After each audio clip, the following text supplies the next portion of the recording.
Good day guys! So what's up once again and welcome back to our channel. So for today's video, medyo matagal-tagal na natin itong hindi na-update yung ating crayfish.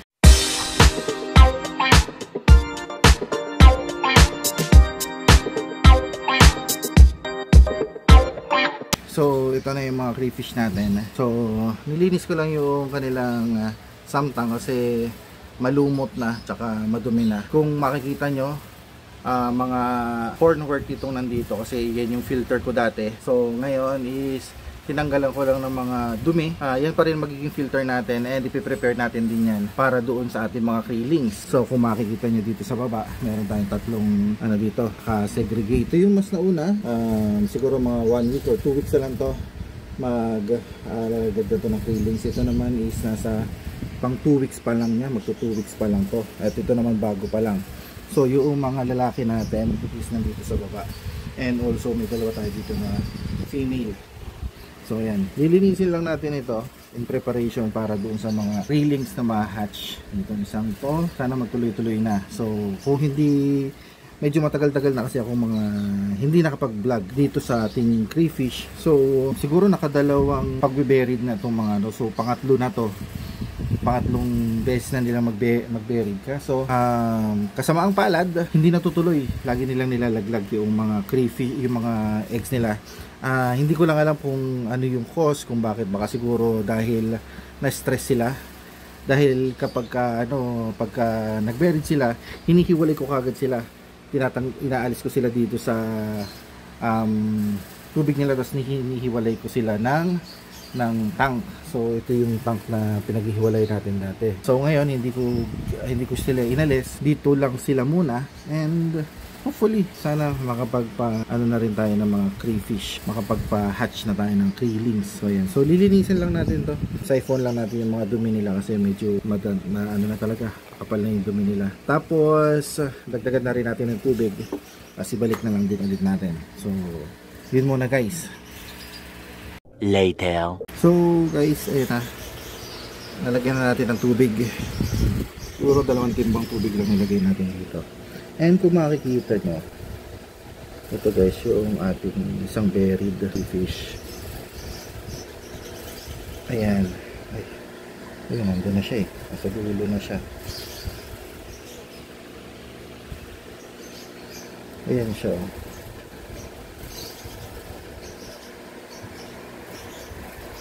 Malapit na yung kanya mga yung mga eggs ma-hatch. Ito si Putol. Si Putol yung isa nating buried. So malapit na to. So sana magtuloy-tuloy na to. So si Putol. Tapos ito naman yung isa.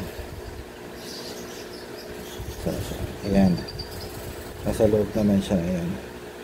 2 weeks, tapos ito yung huli na ilang days pa lang, para siguro 2 days or 3 days pa lang na buried.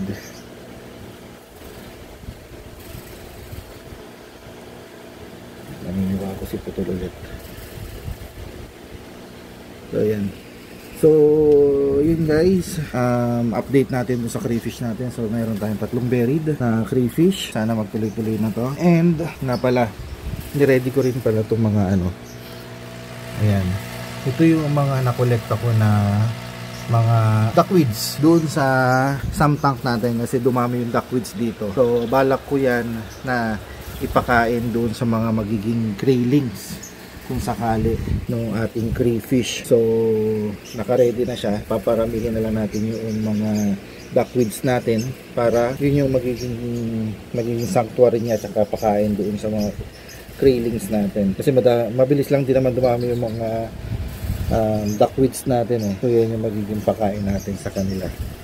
And hahanap ako na pwede kong paglagyan noong mga krillings nito. Hindi kasi siya po pwede dito lang, medyo maliit yung area. Baka ang gawin ko is ilagay ko dito yung isang 15 gallong tangko. Doon ko sila ipagpaglahat kasi dito makikita nyo na isa ko dito na meron dito nag-iisang crayfish. Ayun siya, ayun yung isang krilling.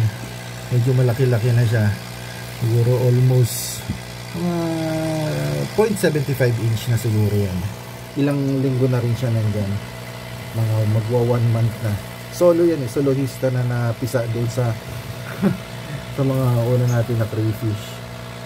Makikita mo, ayan, diba? Meron tayong isang soloistang dyan. Kaya iniingatan din natin yung mag-isa lang siya. So baka ang gawin natin dyan ay maging kuya noong mga susunod natin na crayfish.